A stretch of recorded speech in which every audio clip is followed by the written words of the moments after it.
સહજ તત્વનો કદી નાશ થતો નથી. 359. સહજ તત્વ જે કોઈથી કરાય એનું નથી, જેની આદિ નથી, જેનો અંત નથી, એવો જે ભગવાન આત્મા સહજ તત્વ છે એનો કદી નાશ થતો નથી. એની પર્યાય પલટે એ પર્યાયનો નાશ થાય અને નવી પર્યાય ઉત્પન્ન થાય, પણ વસ્તુ છે એ કદી નાશ થતો નથી. નિત્યાનંદ પ્રભુ જાગતી જ્યોત જાગૃત જીવ ઉભો છે ને, ધ્રુવ છે ને અંદર.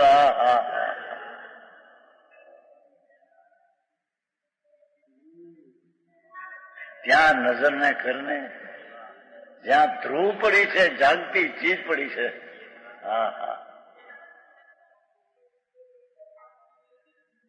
જોનાર ને જુને, જોનાર બીજાને જુએ છે.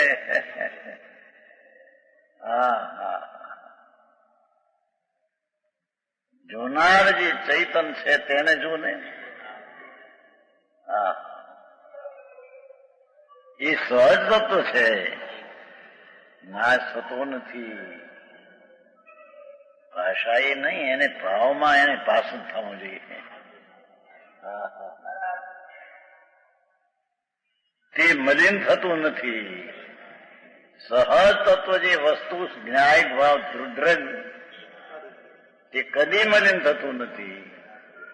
મલિનની તીવ્રતા મિથ્યાત્ની થાય પર્યાયમાં, છતાં દ્રવ્ય મલિન થતું નથી. અરે કેમ બે કોઈ દી ભગવાન સહજ તત્વ છે, ચૈતન જ્યોત જળહળ જ્યોતિ નિત્યાનંદ પ્રભુ એ કદી મલિન થતી નથી. પર્યાયમાં મલિનતા લાખ કરોડ અનંત હો, વસ્તુ મલિન થતી નથી.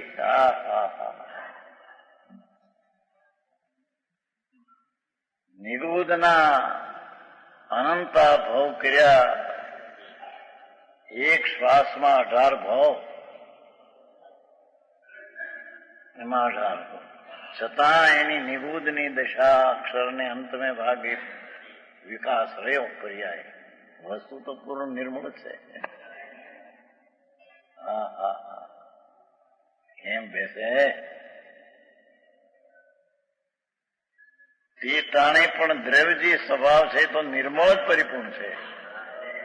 તેમ કેવળ જ્ઞાન થયું, કેવળની પર્યાય, તો પણ જે વસ્તુ છે તો પરિપૂર્ણ શુદ્ધ એકરૂપ જ છે.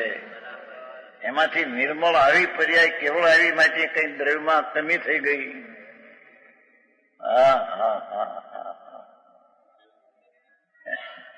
અને અક્ષરના અંતમાં ભાગમાં વિકાસ રહ્યો નિબોધમાં, તો દ્રવ્યમાં કઈક કમી પુષ્ટિ રહી એમ નથી. દ્રવ્ય તો એક રૂપ સહતત્વ કાળ એક રૂપ છે. ધ્રુવ ધ્રુવ ધ્રુવ ધ્રુવ ધ્રુવ, જેમ પાણીનો પ્રવાહ આમ જાય છે એમ ભગવાનનો પ્રવાહ આત્માનો ધ્રુવ ધ્રુવ ધ્રુવ ધ્રુવ ધ્રુવ ધ્રુવ. આવી વાત હોય છે. ત્યાં નજર લગાડીને પ્રભુ સુખ થવાનો પંથ તો આ છે, બાકી બધી વાતો છે.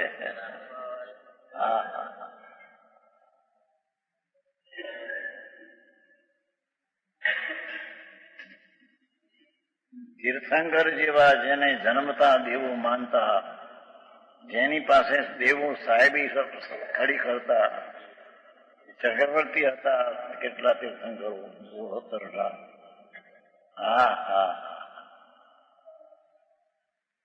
એને અતિન્દ્રિય આનંદના આશ્રયની લાગી છે ત્યારે આ બધું બળખો છોડે રાત છોડીને આત્માના આનંદમાં આવી ગયા.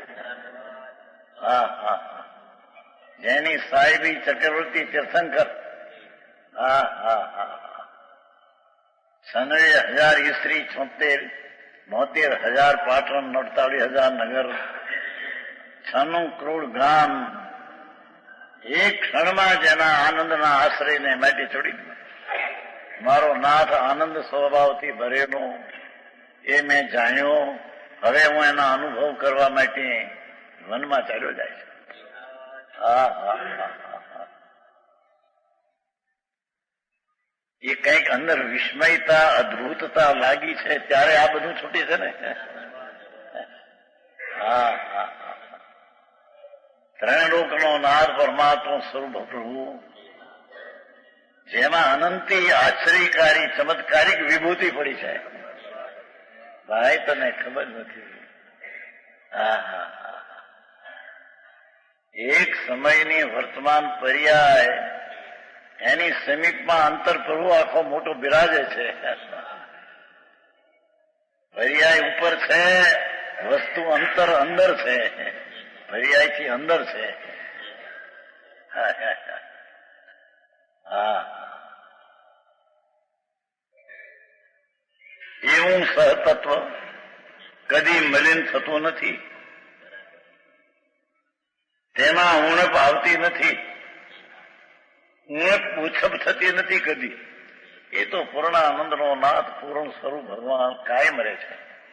પર્યાયમાં ગમે તે અવસ્થા થાવ, પણ દ્રવ્ય સ્વભાવ તો એવો ને ઓતિકાળી શુદ્ધ ચૈતન ઘન છે.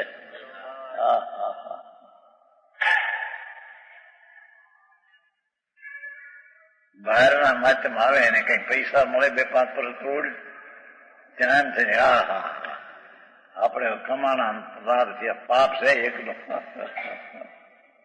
હા હા. છોકરા જરી હારા પાકે, 2-5 લાખ પૈસા પેદા કરે એવા છોકરા હોય, અને 8-10 છોકરા હોય, ઓહો શું થયું, હું પવન શેરી હાંકડી થઈ ગઈ એને. હા હા ભાઈ, એ ચીજ એ તારી ક્યાં છે, તારામાં ક્યાં છે? હા હા. તારામાં જે છે તે એનામાં નથી, અને એ છે એ તારામાં નથી. હા.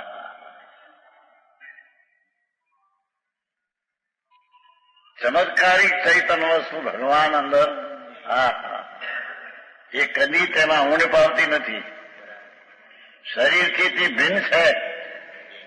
આ માટી છે તે તો આત્મામાં અભાવ સ્વરૂપ છે, શરીરમાં શરીર ભાવ સ્વરૂપ છે, અને ભગવાન આત્મામાં શરીરનો અભાવ સ્વભાવ છે.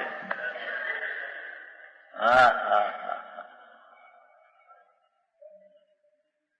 ત્રીજી ગાથામાં કહ્યું ને, દરેક આત્માને દરેક પરમાણુ પદાર્થ પોતાના દ્રવ્યગુણ પૂર્યાયને ચુંબે છે, પણ પરદ્રવ્યને તે ચુંબતો અડતોય નથી અનાદિથી. શું કહ્યું? ત્રીજી ગાથા સમયસાર. દરેક પદાર્થ પોતાનો દ્રવ્ય વસ્તુથી કાળી અને શક્તિઓ અને પર્યાય તેને અડે છે, ચુંબે છે, આલિંગન કરે છે. પરથી જુદું કેવું છે ને, પણ પરદ્રવ્યને તો કદી અડ્યો નથી. કર્મના ઉદયને જીવ અડ્યો નથી, કર્મનો ઉદય જીવને અડ્યો નથી.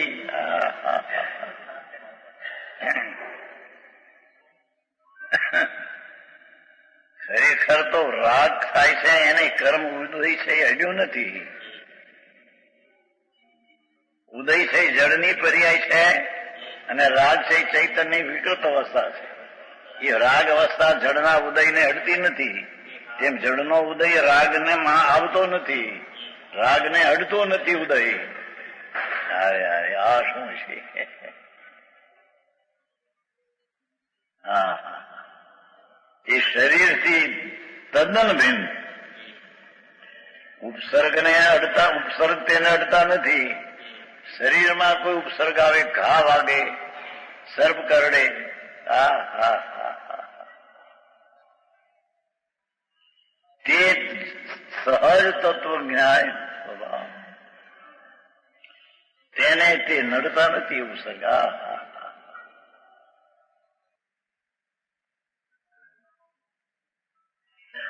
ત્રીજી નરકનો નારકી હોય, મહાદુઃખમાં પીડ્યો હોય છે, એને પરમાધામી ઘાસડો વાળી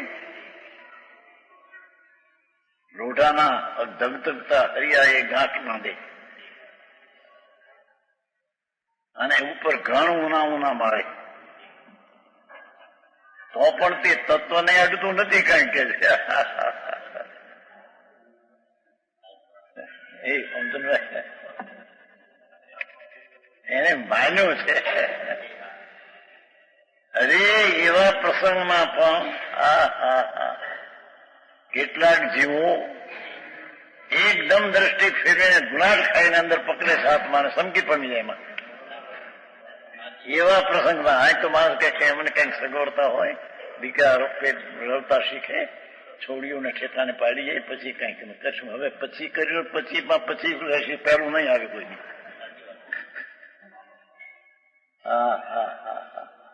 છોડીઓ મોટી થઈ છે, 4 મોટા બળદ જેવડી, એક વીહની ને એક બેવીની ને 25 ને 30. એને ઠેકાણે પાડીએ, છોકરાઓ મોટા થઈ ગયા છે અને એના આપણા પ્રમાણમાં કે ના મળે તો લેવાય, પીવીને ન લેવાય, આબરૂ જાય. ક્યાં હલવાઈ ગયો પણ શું થયું પ્રભુ તને? આ ભ્રમણા તને શું થયા? એ ભ્રમણાથી 5 પ્રભુ અંદર છે, એને ભ્રમણા અડી નથી. આવી વાત.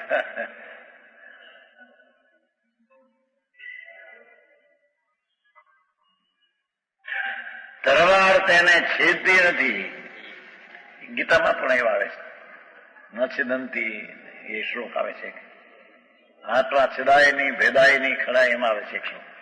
પણ એનો એકાંત છે. આ તો ભગવાનનું કહેલું અનેકાંત છે. એવી વાત ક્યાંય છે?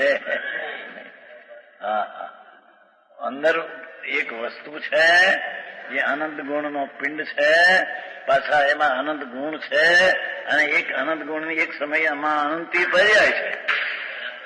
એવી વાત સર્વજ્ઞ સિવાય ક્યાંય હોઈ શકે? ભગવાન વસ્તુ તરીકે એક છે, એના ગુણો કેટલા છે? અનંત. એ અનંતને અંતના અનંત ગુણા કરી નાખો, અને એની જે સંખ્યા એને પણ અનંત ગુણા કરી નાખો, એની જે સંખ્યા રહે એને અનંત ગુણા કરી નાખો. એવી રીતે અનંતને અનંતવાર ગુણીને કરો તો પણ આ ગુણનો છેડવા અનંતનું છેડવા છે એમ છે નહીં. એટલા ગુણો છે અંદર. અનંતના અનંત ભાગમાં આ અનંતનું છેડનું છે, એમ વસ્તુમાં નથી.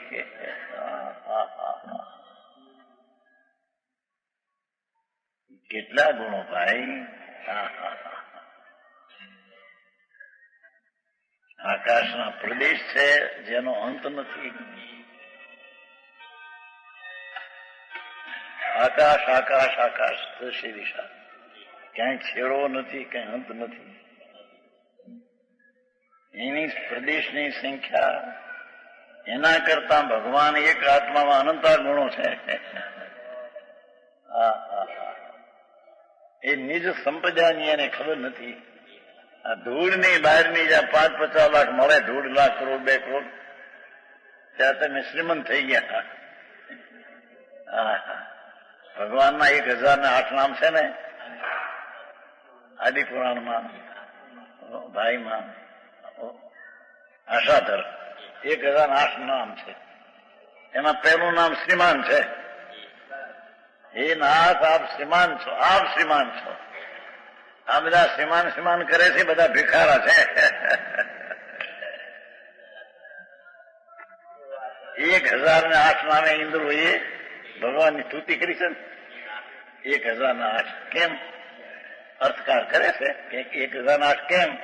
કે આ શરીરમાં 1008 લક્ષણ છે ને ભગવાનને, એટલે 1008 નામે વખાણ ભગવાનને કીધા.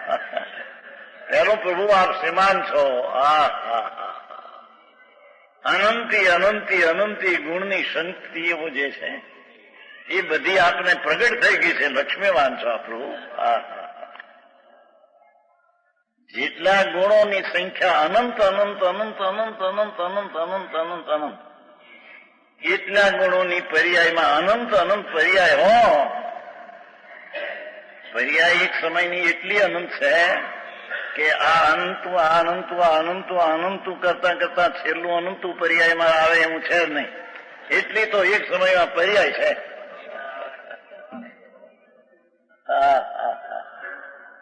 સમજાણું કાંઈ? આવો પ્રભુજી છે. એ તરવાથી છેદાતી નથી, અગ્નિ તેને બાળતો નથી ભગવાનને. સહજ તત્વ પ્રભુ ન્યાયક જ્યોત ચૈતન તત્વના નૂરના તત્વના પૂર ભયા છે જેમાં. એવો ભગવાન જે સમ્યક દર્શનનો વિષય, સમ્યક દર્શનનો જે ધ્યેય એ આ છે. એને અગ્નિ બાળતો નથી, તરવા છેદતું નથી, રાગદ્વેષ તેને વિકારી કરતા નથી. એક રતનચંદજી છે એવડે એમ કે છે પર્યાયમાં રાગદ્વેષ થયા તો દરેક પણ આખું રાગદ્વેષ અશુદ્ધ થઈ ગયું. પર્યાય તો એક સમયની અવસ્થા છે, વસ્તુ તો ત્રિકાળી આનંદ કંદ પ્રભુ ધ્રુવ છે. છે ને રતનચંદ મુક્ત્યાર એમ કે છે જોવામાં એમ પ્રવચન સાધન અશુદ્ધ અને અશુદ્ધ થાય, પણ અશુદ્ધ અને અશુદ્ધ પર્યાય થાય છે. અવસ્થા એક સમયની. ભગવાન તો ત્રિકાળી આનંદ ખંડ શુદ્ધ ધ્રુવ તત્વ પડ્યું છે અંદર.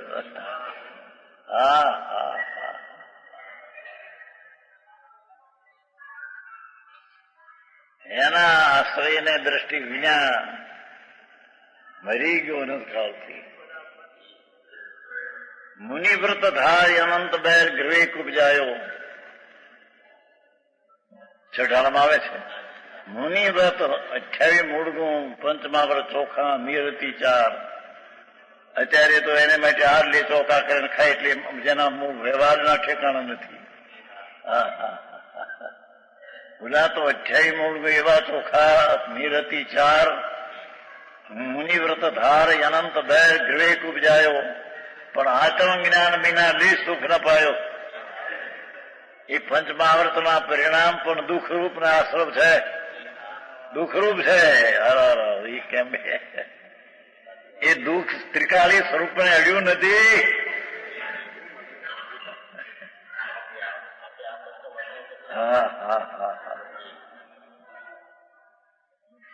પ્રભુ તારું તત્વ કેટલું છે, કેવડું મોટું પ્રભુ ત્યાં જાણ્યું નથી. એ પ્રભુનો પ્રભુ પોતે છે. પર્યાયમાં જે પ્રભુતા થાય છે એનો પણ દ્રવ્ય ગુણ તો પ્રભુ છે. એવો જે તારો ત્રિકાળી સ્વભાવ. એ તરવાર તેને છેદતી નથી, અગ્નિ તેને બાળતી નથી, રાગદ્વેષ તેને વિકારી કરતા નથી. વાહ તત્વ! એ સમ્યક દર્શનનો વિષય જે તત્વ એ સમજાણું કાંઈ? આવી વાત આવું સમ્યક દર્શન.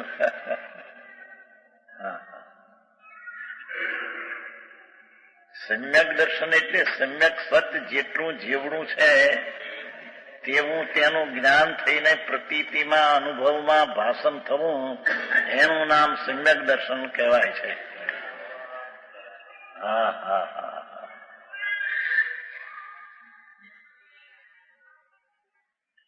વાહ તત્વ! અનંતકાળ ગયો, અનંતકાળ ગયો પ્રભુ તારા ઉપર.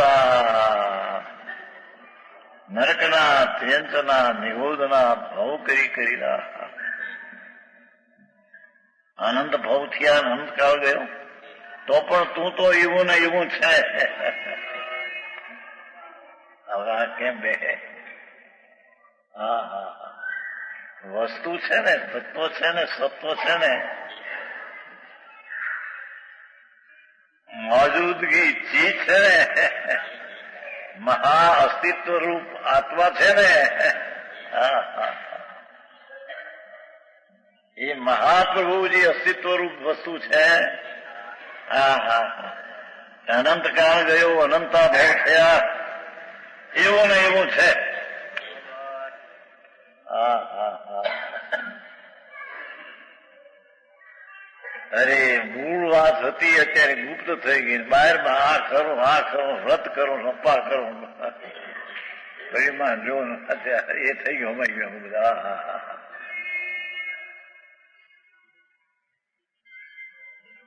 એ તો અભવી પણ એવું તો કરે છે પ્રભુ, તને ખબર નથી. એ કોઈ ચીજ નથી જેમાં ગમે તેટલા મિથ્યાત્વના પરિણામ અનંતકાળથી થયા